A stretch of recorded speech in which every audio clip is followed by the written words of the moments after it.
Ladies and gentlemen, Elysia Smith!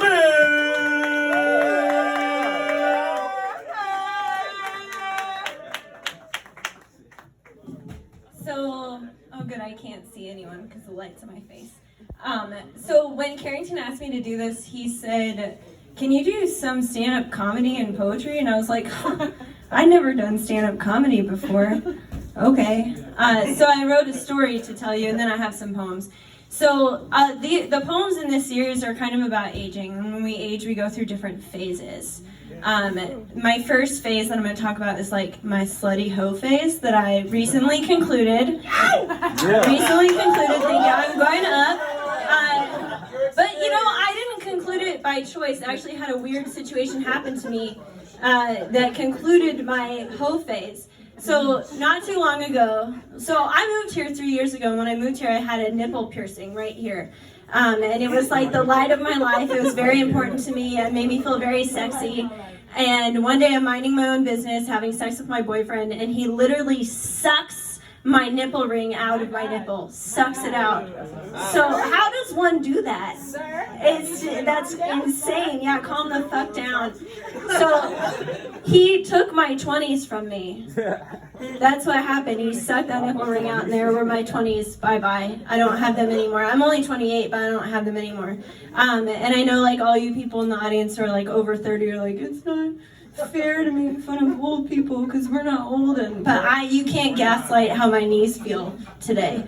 Okay. So these are some poems about my hoe phase. This one is called This Was Not for Nothing. And I just want to let you know the end of this poem is in parentheses because I went through a phase, another phase, where I tried to tell the truth in my poems for the first time, but I put it at the end of the poem in parentheses. So the truth is at the end in parentheses, believe it if you want. I want to make you come the same way I want to pet my dog. I want to be good at something. To see the bright spread of warmth from the affected area to your face. Honest. Touch is the chunky chicken soup of my soul, the way that I relate. I'm relating by riding you, even though I'm the horse in this equation. You said you liked talking dirty. Say I'm a horse. Say I'm a horse. Say I'm a horse and feed me a sugar cube baby. Say I'm a horse and keep the fire up. Tell me I'm buck wild, a wild fucking stallion. I'm a stallion if I want to be. Is it okay to say this was my first booty call and have you believe it even though it's a lie? Was that the truth? I don't know. This one is called Sex, Sex, Sex. And it's really about the summer, so you write about the weather that you wish you had. Today, even the methane pools in hot waves is two long fingers caressing the arched back of a trash can. You know the deep heat of summer, how it resonates between legs and cups a hand to the softest parts of you whispering want, want, want. Sex is everywhere, even waiting for the bus, even finally walking home, the sunrise, brightly colored panties slapping the face of the sky, an unmistakable flush, clouds like cigarette smoke. Even the flies seem to hover in some post-coital embrace. Even the subway steam slips itself discreetly under thin dresses and is an undoing. The ordinary condensation on a glass drops into a circle on a napkin, some horrible Ouroboros, the repetition of the oh again, your darling. She sighs, reclines, curls a finger like flame. Shake your head. That magic 8 says you are sinning even as you step. And perhaps that was the corner man, a bellow into the waning day. You keep walking, even summer drags itself after the siren call of an ice cream truck. This isn't a true story. I really had this conversation once. This is called When the Sex is Bad, I Think of Great Literature. Once, my friend Ben told me that Ulysses is just one long run-on sentence about a hand job. And I think about this often. Like when I used my fancy sandalwood oil on some limp dick. Who asks for an old-fashioned when the new model is in the drive? I mean, there's something sad about hand jobs in lieu of sex, and there's something sad about people who can't come unless they're in love. Don't they know love is just a great big conspiracy to keep people down? They want us to think our bowels only move for troubadours and wolves on Wall Street and peonies and Chicago-style pizza. Anything we can't create within ourselves, anything we can't truly claim. I heard a whistle. I got my nipple ring back. Thank God. This is called I Only Like Being Vilified When I Do Villainous Things. And believe me, there's more than opportunity. I kind of love being bad. I bought a power suit for my bad Prince days when I want everyone to feel gay for falling in love with me. But love is a bit of spit up on the sidewalk, a moment, a feeling, a transparent thing caught by the light in the window, and someone waves it around like a red flag and calls me bad just for inciting, just for wearing the power suit, for being the fickle queen that I am. If you say that you love me and I say I don't believe in love, then whose feelings are valid? I want to suppose that all feelings are valid, but yours are stupid and preconceived. Or at least a nut bust on a full moon when nothing is stable. You feel me? You feel? It's a little risque to want me so badly, to crave me every second, when you literally don't know the hair on my head from the hair on my ass. I haven't even made you come yet. What is love if it's not coming and leaving you distressed at 2 a.m. sending text messages to a brick wall with my name on it? All right, now it's the end of my hoe phase. This poem is called People I Have Slept With, and it was actually recently published in the Indianapolis Review, so that's badass because I got to say the word. Okay, no, best part, I got to say the word cunt in the Indianapolis Review. And originally, this poem titled People I Have Slept With was just a list of people I have slept with, because I thought, like, I'm a poet and I can do whatever I want as long as I do it with words, right? But that's not true and not fair. So here's this poem, and then I'll tell you about my second phase and I will get off the stage. A photograph is just the memory of light, even when there's no such thing as remembering and there's only revision. So too are stars a revision of what was once just the dark.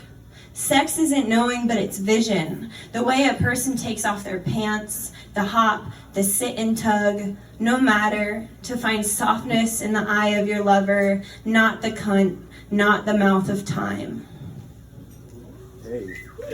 All right, now we're entering this weird phase of life where I'm like, I should have a baby. I don't want a baby, I should have a baby. Maybe I should get a dog. No, I should have a baby. Motherhood is really weird. The concept, I don't know, a lot of people I'm familiar with do have terrible relationships with their mom. Moms are really complicated and sometimes mean. Like, for example, I was once at a really relaxing place with my mom, like a beach or like a Holiday Inn with a pool, and she looked down at my feet and she literally said, "Oh, I'm so sorry." And I was like, "What?" And she said, "You got your dad's feet." What the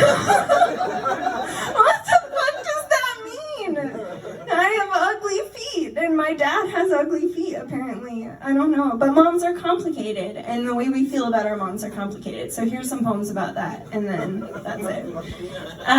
This is called You Can Do It. And when I stretch my arms to the very tip, I'm recalling the word happiness. A free checked bag, a flight. I'm a kind of conjurer. A kind conjurer? My mother once said, you can always make your own. And while I don't think she meant the word happiness, I prefer this theory because we can all make words for whatever niche and narrative. We can all construct a reality to hold against ourselves, against others. We can make whatever we want, but we don't know what it costs us. Okay, so I'm going to read 2 from my book and then conclude with one more. So I have a book that came out like 2 years ago on Halloween from a press in New York called Blazebox Books, and I don't sell it because it's dirty. No, it's not all dirty. These poems aren't dirty, but it's like it's weird to like, I own a bookstore in Irvington, and it's weird to have little old ladies be like, "Oh, you're a poet?" And then I'm like, "Yeah, but I write about blowjobs." So This is called To Whom It May Concern. I'm fucking wasteful. I burn candles on hot summer days because I want as much as possible. I want to know I'm fancy free and frivolous. I want you to know how often I forget the small things because I'm so busy thinking about me. I know it's frustrating that I can't find the spoon drawer and I hardly wash dishes when I visit. Did you expect me, mother, to have a mouth like you two, as prim as a hat pin? I'm sorry, I've been eating the carefully measured breadcrumbs to the display window of your heart. Sad. So I have a twin sister, and this one is called, I don't know how my mom fucking did it. This is called stirrup pants. That's probably how she did it. She wore stirrup pants. If you don't know what those are, Google them. Your mom was probably wearing them too. Your feet are two slingshots moving you twice the speed of an average woman because you were anything but average. You had twins. Yep, you count them, 2 baby girls. There were a lot of rubber teething toys you managed, like a lava or tightrope walker, but never the one of your own tongue. And the worst part was, you pretended you knew what you were doing, and you didn't, and now I'm a fool too. That bitch. I love her, I guess. Okay, so this is my last poem.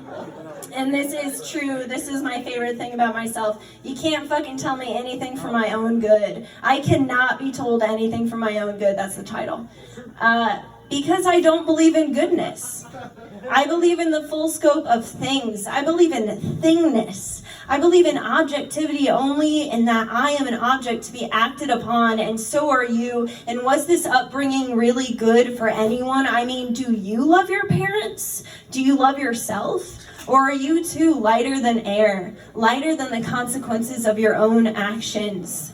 My mother said consequences was my first word, but since I pronounced it cutely and with gap-toothed grin, I don't think it stuck. You're so cute, they said, too cute for your own good. And that stuck. And here we all are on the merry-go-round together.